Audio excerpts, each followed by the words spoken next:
happy day. It's Madison with Restorative. I hope that you're having a great day. Tomorrow is March, and we're gonna just spring forward into everything. I want to jump on mostly because because I love everyone so much, and I want to make sure that I check in. But also, I feel like there's so much to chat about. But right now, I want to just remind everybody to be somebody that they love so much. That's hard sometimes, right? To be in general, right? Like, to even know like where you should be, what you want to be, where you feel like you belong, all those things, right? So be, and then you're someone to yourself for sure. It might be someone to a dog, to a child, to a partner, to a parent, to anything really, right? Maybe there's a plant that you water every day. Here's something to that plant. Speaking of plants, save soil is still something very much on my mind. Very much on my mind as to how important it is that we make sure that we can utilize the land that we have around us and the abundance that it can provide for us if we take care of it. So be someone that you love. I just went on a thing. That's fine. Just remember that love part. The love is going to be so necessary always within us.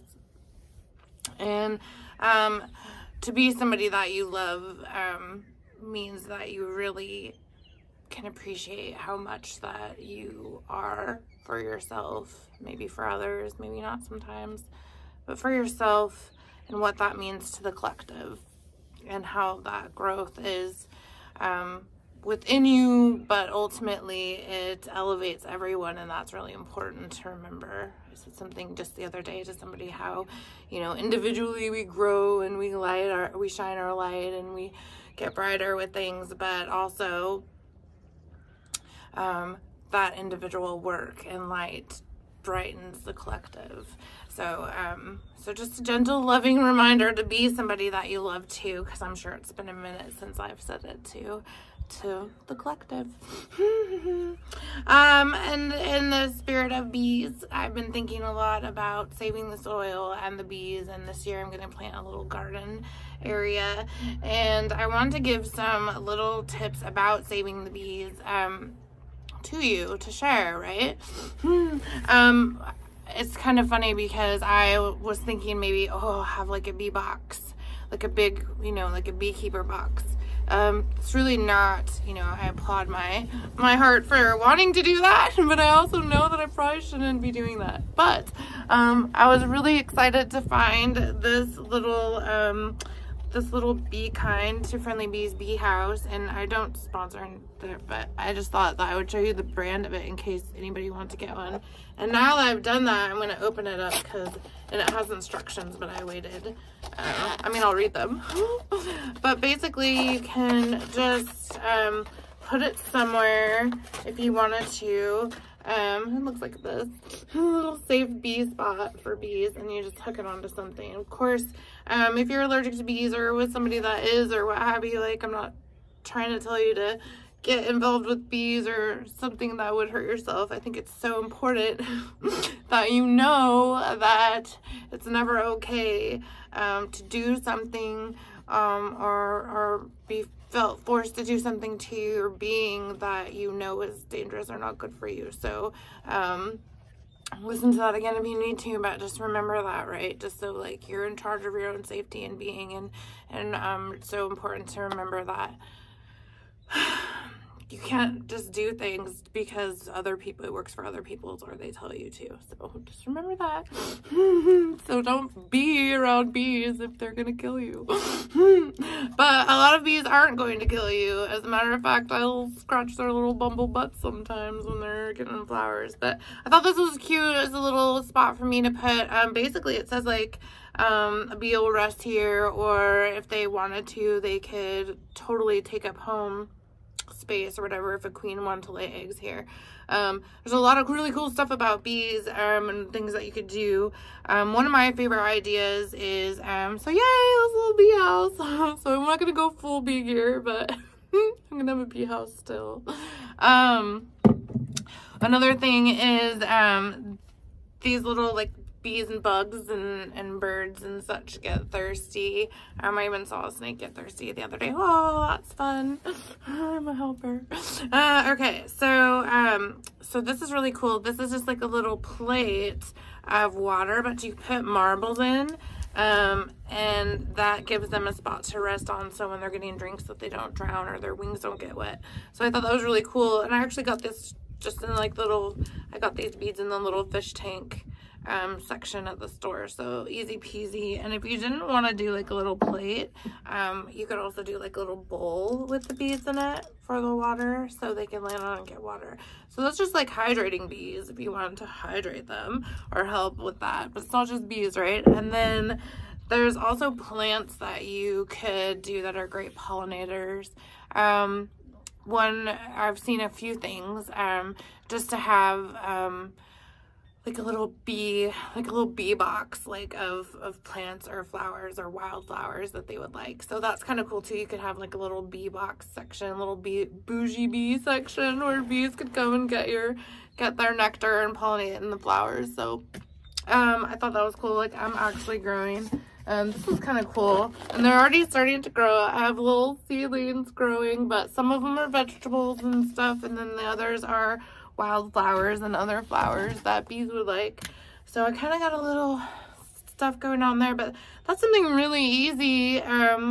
You know, if you didn't want to have a little bee box, you could certainly have a little drinking station for them, or maybe a little bit of flowers.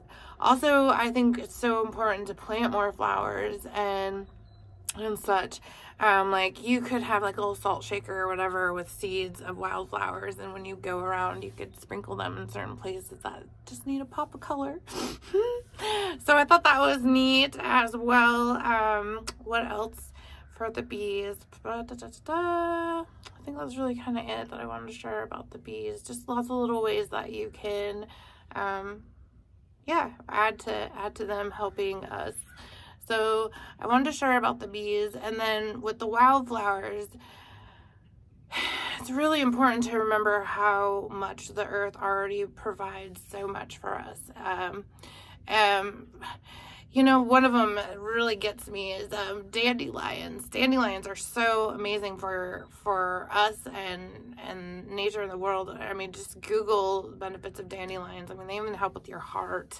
So many things. So, you know, maybe if you have dandelions around, maybe let them come to like their full blooming and it's, I mean, there's so many beautiful things about dandelions, including how like they start off like this one phase and then they turn into a flower, and then instead of just dying they turn into like super pollinators and like they go out. So it's almost like the sun, the moon, and then, you know, coming out into the stars.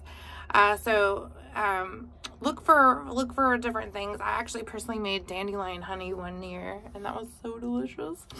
It was a great gift too, right? Because anything that you do that it takes time and then you share with others is such a beautiful thing. That's a gift of love, right? I wanted to talk about, okay, so that, the soil, the bees, the bee house, the different ways. That was really important for me. And then I'm going to keep this short-ish. I wanted to talk about how important it is to make time and space for you and what you need, whether that's you in your heart or your mind or your spirit or your being. And I was reminded of this the other day. It's so funny because I have like 15 things to share, which means I just need to do videos more. But I was reminded of a time when I lived in Myrtle Beach, and it was a Sunday, and I happened to be at like a pool party or something, and I looked at the time and I was like, oh, I have to go. I have a like 6 p.m. yin restorative session. I really did not miss that on Sundays. When I lived in Myrtle Beach, it was the best. It's like restorative, but also a yin. So it was like really deep, relaxing, like almost pushing you to like the edge of relaxation, but also the tension. So it was really a big deal to notice your body, which I actually need to talk a little bit more about restorative. How special it is and what the feeling is. Anywho, so I meant to go. So anyways, I was like, oh, okay, I have to go. I was saying goodbye, and I was like, I'm going to do this. And one of my dear friends there at the place said, wow, just backstory. She has a husband, amazing guy. She has a husband and, a daughter under 10 at this point, I think. Anywho, and she said, I just love how you can just do whatever, or, you know, just be like, okay, and I'm gonna leave and go do this. Whereas in her world, it would have been scheduling and timing, and maybe, you know, if the daughter would need anything, then that was like obviously priority. So I get that.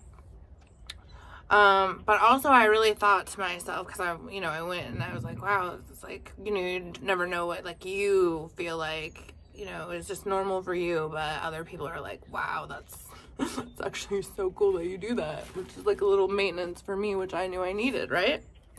Well, for her, it was such a thing to think about. But what I want to share is how important it is for you to know that if you make time and the space to go and do something that benefits your being and your body. It doesn't always have to be the same things. Like, you don't have to just go to yoga, but if you have something that you like or something that really benefits your being for you to go do, and that's fully wonderfully intentioned, and just really special for your being. What happens is your family will start to see the benefit of you doing said thing. The universe, your energy, the vibrations, your frequency will notice the difference of you taking the time for that. So, and then you almost become rewarded. Your being, your energy, the response back from your family, the universe, everything. It's like a reward. Which is so beautiful, because then, especially families or people that you love will know that if you got that hour to go do that, or if they just made everything okay for you to go do that for an hour or what have you, or 2 hours or a weekend, that space would be made for you. It would be accepted, embraced, and something for you to be able to look forward to and know that you have support. So I really just wanted to share that, because I always wanted to have said that then, but now I'll say that to you guys everywhere. Make the time and the space for you and what you need for your well-being, and the universe, life, your family, your loved ones will support and reward your energetic being and efforts so much more because of that. I love everybody so much. This is my message, my video today. Happy moving into springtime, where we get to see the symphony of life unfold before us. It's such a beautiful time. Okay, so yes, and then look for ways to help bees, whether it's giving them a little house if they need it, going full beekeeper, maybe just a little bowl of water with some marbles in it. or planting some flowers in a bee box. I appreciate you guys so much. Thank you. Have a beautiful day. I love you. Bye.